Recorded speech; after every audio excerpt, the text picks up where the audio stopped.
ہماری روح کی غذا روزانہ سلیمان بادشاہ کی حکمت و دانش کے لیے دعا۔ پہلا سلاطین اس کا 3 باب 1 تا 15 آیات۔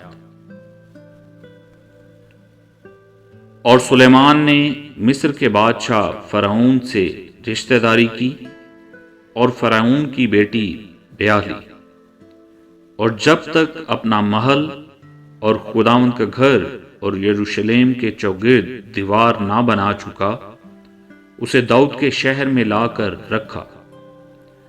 لیکن لوگ اونچی جگہوں میں قربانی کرتے تھے، کیونکہ ان دنوں تک کوئی گھر خداوند کے نام کے لیے نہیں بنا تھا، اور سلیمان خداوند سے محبت رکھتا اور اپنے باپ داؤد کے آئین پر چلتا تھا۔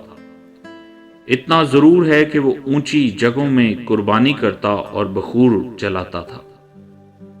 اور بادشاہ جبعون کو گیا تاکہ قربانی کرے، کیونکہ وہ خاص اونچی جگہ تھی، اور سلیمان نے اس مذبح پر 1000 سوختیں قربانیاں گزرانی۔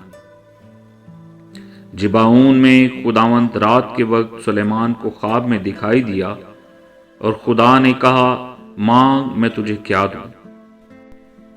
سلیمان نے کہا، تو نے اپنے خادم میرے باپ داؤد پر بڑا احسان کیا، اس لیے کہ وہ تیرے حضور راستی اور صداقت اور تیرے ساتھ سیدھے دل سے چلتا رہا، اور تو نے اس کے واسطے یہ بڑا احسان رکھ چھوڑا تھا کہ تو نے اسے ایک بیٹا عنایت کیا جو اس کے تخت پر بیٹھے جیسا آج کے دن ہے۔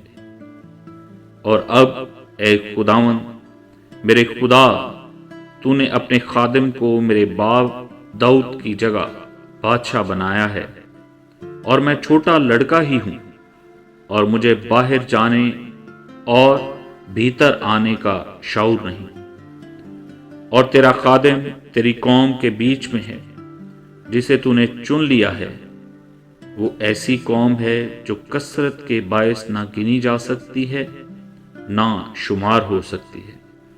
سو تو اپنے خادم کو اپنی قوم کا انصاف کرنے کے لیے سمجھنے والا دل عنایت کر، تاکہ میں برے اور بھلے میں امتیاز کر سکوں، کیونکہ تیری اس بڑی قوم کا انصاف کون کر سکتا ہے؟